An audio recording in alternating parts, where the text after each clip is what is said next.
میں نے سب کی سنی اور ایک خبر جو پچھلے ہفتے آپ سب نے سنی ہے اور اس پہ تھوڑا سا ذکر ہوا، پھر اس کے بعد بات بظاہر آئی گئی ہو گئی، وہی خبر اب بی بی سی نے دی ہے اور تفصیل سے دی ہے۔ پہلے جب معاملے کا پتہ چلا تھا کہ امریکہ کی میں سے آپریٹ ہونے والی اور وہیں سے اپلوڈ اور مینیج ہونے والی ایک ویب سائٹ ٹرو اسلام کے نام سے، جو جماعت احمدیہ ہی کے امریکہ کی جماعت احمدیہ کی آرگنائزیشن جو ہیں ان کے زیر انتظام چل رہی تھی، تو اس کو پاکستان سے نوٹس بھیج کے پاکستان ٹیلی کمیونیکیشن اتھارٹی نے بین کیا اور ساتھ 500 ملین کے جرمانے کا ہرجانے کا ساتھ دھمکی دی، قانونی نوٹس باقاعدہ بھجوایا گیا۔ اب وہ خبر چونکہ بی بی سی پہ اردو میں آ چکی ہے، تفصیل سے آئی ہے، پہلے تو میں وہ خبر پیش کرتا ہوں اس تفصیل کے ساتھ اور پھر اس کے بعد اس پہ بات کرتے ہیں کہ 24 دسمبر کے دن امریکہ میں احمدیہ کمیونٹی کے ترجمان حارث ظفر کو ایک ای میل موصول ہوئی جو شاید ان کی نظروں سے گزرتی ہی نہ اگر وہ جنک ای میل کا سیکشن نہ دیکھتے۔ وہ کہتے ہیں کہ ای میل موصول ہونے کے ایک روز بعد ہم نے دیکھا کہ یہ email P T A Pakistan telecommunication authority نے بھیجی تھی۔ یہ امریکہ میں احمدیہ کمیونٹی کی ویب سائٹ trueislam.com کے خلاف ایک قانونی نوٹس تھا۔ پی ٹی اے نے نوٹس موصول ہونے کے 24 گھنٹوں کے اندر یہ ویب سائٹ ہٹانے کا مطالبہ کیا تھا۔ پی ٹی اے کی ای میل میں لکھا تھا کہ احمدی خود کو بالواسطہ یا بلا واسطہ مسلمان نہیں کہلا سکتے اور نہ ہی اپنے عقیدے کو اسلام کا نام دے سکتے ہیں۔ اب پہلا یہ پوائنٹ ہے، اس میں کیونکہ میں یہ ساتھ ساتھ ہی اپنی گزارشات پیش کرتا چلا جاتا ہوں۔ احمدی اپنے آپ کو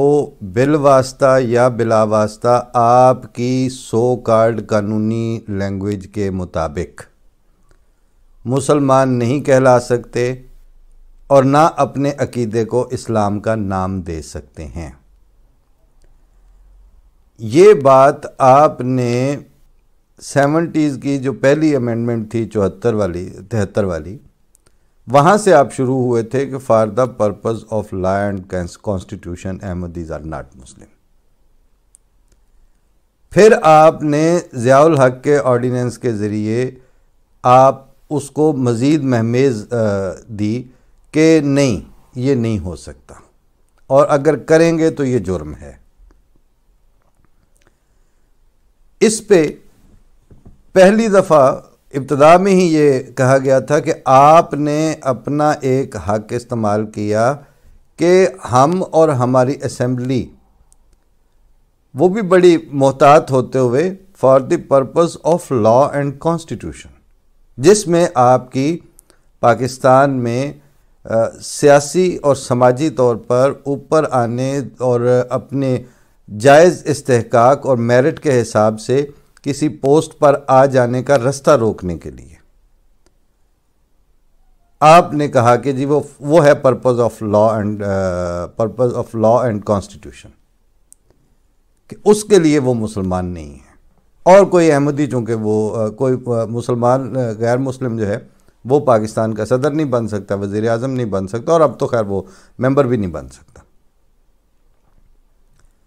کسی اسمبلی کا شریفانہ طریق پر۔ اس کے بعد آپ نے اس کو اپنی مزید تسلی کی۔ دو جھوٹ تو آپ کے ان دو، ایک پہلی ترمیم جو آپ نے کی اور دوسری دفعہ جو آرڈیننس جاری کیا، ترمیم کرتے وقت آپ لوگوں نے پورے پاکستان کے عوام الناس کے سامنے یہ جھوٹ بولا تھا کہ ان کا کلمہ اور ہے، ان کے عقائد اور ہیں، ان کا دین اور ہے، ان کا قرآن اور ہے، ان کا نبی اور ہے، سو بعض جہلا تو کہتے تھے ان کا خدا بھی اور ہے۔ تو اس وجہ سے یہ مسلمان نہیں ہیں ہمارے نزدیک، یعنی اسمبلی اور اسمبلی کے ممبران اور عامت الناس ان کے جن کے وہ ریپریزنٹیٹیو تھے۔ ابھی 10 سال نہیں گزرے تو آپ نے دوسری دفعہ ضیاء الحق کی زبان سے یہ کہا کہ یہ کلمہ چونکہ وہی پڑھتے ہیں جو مسلمانوں کا کلمہ ہے، یہ نماز وہی پڑھتے ہیں، یہ اذان وہی دیتے ہیں، ان کا قبلہ وہی ہے، یہ روزہ اسی طرح رکھتے اور افطار کرتے ہیں، تو اس لیے اب ان کو ان شعائر اسلام کے استعمال کی اجازت نہیں ہے، اور اگر کریں گے تو اس کی یہ سزا ہوگی۔ اور پھر یہ مسئلہ آپ کی جیوگرافیکل باؤنڈریز کے اندر تھا، پاکستان کی حدود کے اندر ہی ظاہر ہے آپ کے اس آرڈیننس نے اور آپ کی آئینی ترامیم نے اثر انداز ہونا تھا۔ اس پہ ایک تو ہمارا وہ ہانڈو گجر کے ایک دوست تھے جو بہت اس طرح ایکیڈیمکلی اس طرح پڑھے لکھے تو نہیں ہیں، لیکن ظاہر ہے لوگوں سے بات چیت ہوتی رہتی ہے، سب کی ہوتی ہے۔ احمدی جو نون بھی ہے یا جو اپنے آپ کو احمدی سمجھتا ہے وہ آپ سے بات کرے گا تو وہ منہ میں گھنگریاں تو نہیں ڈال لے گا، جب آپ سے گفتگو ہوگی تو وہ آپ پوچھتے ہیں تو وہ جواب دیں گے، آپ الزام لگائیں گے وہ تردید کرے گا، ہر آدمی کرے گا، ہر احمدی کرے گا اپنے اپنے لیول پر۔ تو اس نے اپنے عزیز و اقارب، ظاہر ہے ساروں کے سارے احمدی نہیں ہوتے، تو اس کے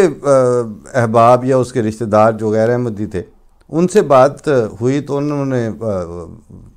ذکر کیا کہ جی تسی مسلمان نہیں ہوندے۔ اس نے کہا کہ پہلے یہ تو دیکھ لو کہ کیوں نہیں ہوتے۔ اوور ظاہر ہے جویں دی وہ پنجابی ایسی انہیں سیدھی سیدھی گل کی تھی، کہنے لگا کہ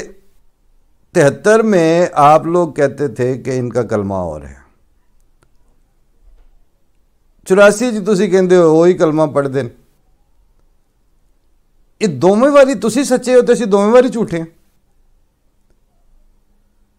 آپ نے ایک دفعہ تو کم از کم مانو کہ کم از کم یا آپ 73 میں سچے تھے یا آپ 84 میں سچے ہیں، کیونکہ دو متضاد سٹینڈ لے کے دو مختلف دہائیوں میں آپ بات کر رہے ہیں، دونوں دفعہ آپ کا کلیم ڈیفرنٹ ہے، دونوں کلیم ایک دوسرے سے متصادم اور متضاد ہیں۔ انہیں کہا دوویں واری تسی کی میں سچے ہو گئے ہو، کسے ایک واری تے جھوٹے ہو وہ۔ آپ اپنے موقف میں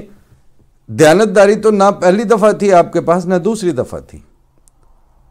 سینہ زوری، بدنیتی اور بدبختی تھی جو دونوں دفعہ آپ کے شامل حال تھی۔ پھر کان لپیٹنے کا جو رویہ تھا، جماعت احمدیہ نے یہ کہا کہ بھئی ٹھیک ہے آپ نے ہمیں جو سمجھنا ہے سمجھتے پھریں، لیکن ہمارا معاملہ خدا تعالیٰ کے ساتھ ہے۔ پھر ثاقب زیروی صاحب نے ضیاء الحق کے باقاعدہ آمنے سامنے کی جو نیوز پیپر کے مالکان تھے ان کے ساتھ جو ان کی کانفرنس ہوئی ہے ضیاء کے چارج لیتے ہی، اس میں ضیاء نے کہا کہ میرا مذہب میرا اور میرے خدا کا معاملہ ہے، اور میں اس کے معاملے میں کسی انسان کو جواب دہ نہیں ہوں، میں کسی پارٹی کو جواب دہ نہیں ہوں۔ وہ اپنا سیاسی ظاہر ہے اپنے اوپر سے داغ دھو رہا تھا۔ تو یہ بات کرتے کرتے ثاقب زیروی صاحب کو اس نے خود جب انگیخت کیا سوال کرنے کے لیے، تو ثاقب زیروی صاحب نے کہا کہ صاحب آپ نے یہ بات کی ہے؟ کہتے ہیں ہاں بالکل کی ہے، میں اپنے ایمان اور اپنے دین اور اپنے اعتقاد اور اسلام کے لیے کسی کی سرٹیفکیٹ کا محتاج نہیں ہوں۔ انہوں نے کہا پھر آپ نے کیہان جو رسالہ ہے ایران کا اس کو بھی انٹرویو دیتے ہوئے یہ بات کہی کہ میں فلاں ایون فلانی مولویوں کے دھڑے کا یا فلاں ANP یا جو بھی نام لیا اس وقت، اس کا بھی مجھے سرٹیفکیٹ نہیں چاہیے۔ کہتے ہیں آپ بات کریں، کہنا کیا چاہتے ہیں؟ کہتے ہیں جناب میں تو صرف یہ کہنا چاہتا ہوں کہ اگر آپ اپنے ایمان کے لیے کسی کے سرٹیفکیٹ کے محتاج نہیں ہیں تو میں کیوں ہوں؟ مجھے کیوں آپ سے سرٹیفکیٹ چاہیے مسلمان ہونے کے لیے؟